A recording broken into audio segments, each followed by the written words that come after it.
यथा ततोपदेशन कृतार्थतः सत्त्वबुद्धिमान् अजीवमपि जिज्ञासुः परस्तत्व विमुह्यति।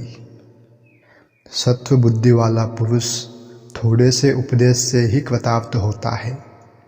असत बुद्धि वाला पुरुष आजीवन जिज्ञासा करके उसमें मोह को ही प्राप्त होता है। राजा जनक को अष्टावक्र आत्मज्ञान की पुष्टि हेतु फिर उपदेश करते हुए कहते हैं कि सत्व बुद्धि वाले पुरुष का अंतःकरण शुद्ध होता है, इसलिए थोड़े से उपदेश से ही उसे आत्मज्ञान हो जाता है। किंतु वासनायुक्त राग द्वेष अहंकार लोभ मोह और घृणा से भरे चित्त को निर्मल करने में काफ़ी समय लगता है, अनेक जन्म भी लग जाते हैं। इसलिए ऐसा असत बुद्धि वाला पुरुष आजीवन जिज्ञासा करके भी आत्मज्ञान से वंचित रहता है। उसकी जिज्ञासा केवल बौद्धिक होती है। वह धर्म एवं अध्यात्म को भी बुद्धि के तल पर ही समझना चाहता है। समझने से तर्क वितर्क पैदा होता है। अन्य धर्मों एवं शास्त्रों के अध्ययन से वह कहीं समन्वय बैठाता है, कहीं विरोध देखता है। इस प्रकार अध्ययन के आधार पर वह सत्य को भी बुद्धि द्वारा ही जानना चाहता है, जिससे वह पंडित तो बन सकता है किंतु ज्ञानी नहीं बन सकता। उसे शास्त्रों से एवं अपने बौद्धिक जानकारी से मोह हो जाता है, जिससे वह उपलब्धि से वंचित रह जाता है। यह ज्ञान बुद्धि से परे चेतना का अनुभव है, जो ध्यान अथवा समाधि में अथवा बोध से प्राप्त होता है। अन्य भी अनेक विधियाँ हैं, किंतु उसकी एक ही शर्त है, सत्व बुद्धि का होना। मुमुक्षु ही इसका अधिकारी है। आत्मज्ञान की कोई साधना नहीं है, केवल अज्ञान का जो आवरण है उसे हटाना मात्र है, जिसमें लंबा समय लगता है। इसी अज्ञान से बुद्धि भ्रमित है। इसीलिए साधना द्वारा केवल सत्व बुद्धि प्राप्त होती है। इसके बाद गुरु के उपदेश से तत्वबोध होता है। यही साधना एवं उपलब्धि का रहस्य है। तत्वबोध का उपदेश अधिकारी शिष्य को ही दिया जाता है। अनधिकारी शिष्य को देने से उसे लाभ के बजाय हानि ही अधिक होती है। अधिकारी कौन है, इसकी व्याख्या प्रथम सूत्र में अष्टावक्र ने की।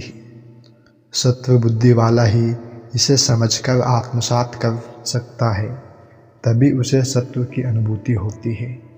वही अच्छा ग्राहक होता है। चित्त की शून्य अवस्था ही ग्राहक बनती है। स्वच्छ कांच में ही प्रतिबिंब दिखाई देता है। अधिकारी की परीक्षा गुरु स्वयं करता है। शिष्य कभी दावा नहीं करता कि मैं अधिकारी हूँ, मैंने इतने उपवास किए हैं, मैंने संसार छोड़ दिया, इतने घंटे रोज उपासना की, इतना दान दिया, इतना त्याग किया, इसलिए मैं आत्मज्ञान का अधिकारी हूँ, मुझे उपदेश दीजिए। गुरु यदि पहचान लेता है कि यह सत्व बुद्धि वाला है, तो उसे यह अंतिम उपदेश देता है, जैसा अष्टावक्र ने जनक को दिया, जिसे सुनते ही जनक को आत्मज्ञान हो गया। यदि पहले में भूमि तैयार ना होती तो अष्टावक्र यह उपदेश कभी नहीं देते। वे उन्हें साधना बताते, मंत्र जप को कहते, अष्टांग योग बताते, उपासना बताते, किंतु जनक के लिए इसकी उपयोगिता नहीं थी।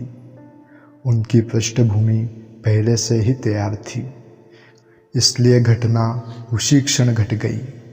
अष्टावक्र ने फिर परीक्षा ली, जिससे उनको विश्वास हो गया कि जनक को वास्तव में आत्मज्ञान हो चुका है, भ्रांति नहीं हुई है। अब इस प्रकरण में गुरु दीक्षांत रूप में उपदेश कर रहे हैं कि तुझे आत्मज्ञान हुआ, तू मुक्त हुआ, अब तू सुखपूर्वक विचार। सार संक्षेप में सूत्रबद्ध संपूर्ण रहस्य को खोलकर रख दिया। ऐसा अनूठा संवाद अध्यात्म जगत में मिलना कठिन है। सांख्य का ऐसा उपदेश अन्यत्र नहीं मिलता। अष्टावक्र के ये सूत्र साधना सूत्र नहीं है, आरंभ नहीं है। बल्कि साधना द्वारा चित्त शुद्ध होने पर दिया गया अंतिम उपदेश है।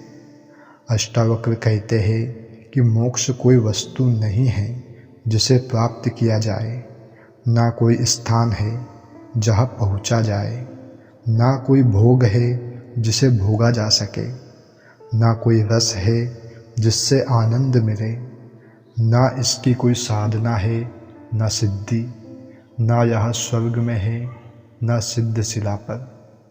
विषयों में विरसता ही मोक्ष है। विषयों में रस आता है तो संसार है, उसका कारण मन है, अतः मन ही बंधन और मुक्ति का कारण है। उपनिषद कहते हैं मन एवं मनुष्याणाम कारणाम बंध मोक्षयोः, अर्थात यह मन ही मनुष्यों के बंधन और मुक्ति का कारण है। यह मन जब विषयों में आसक्त होता है तब बंध है, यही संसार है। जब यह विषयों में विवश हो जाता है तब मुक्ति है। संसार की उपस्थिति बंध नहीं है। संसार में रहना, खाना पीना एवं अन्य कर्म करना भी बंध नहीं है, बल्कि उसमें रस लेना, उनमें आसक्ति का होना बंध है। इनमें विरक्त हो जाना, अनासक्त हो जाना, इनकी उपेक्षा करना ही मुक्ति है। अष्टावक्र कहते हैं इतना ही मोक्ष का विज्ञान का सार है। इसलिए हे जनक, तू इस मोक्ष को प्राप्त हो गया। अब तू जैसा चाहे वैसा कर। अब तेरे लिए संसार में आसक्ति का कोई उपाय नहीं रहा। बीज ही नष्ट हो गया। अब आसक्ति की संभावना ही नहीं है। शरीर पर राख लपेट लेने से, धूनी रमाने से, संसार को गालियाँ देने से, शरीर को सताने से, उपवास करने से, भोजन के साथ नीम की चटनी खाने से विषयों के प्रति विरसता नहीं आ सकती। इसका मोक्ष से संबंध नहीं है।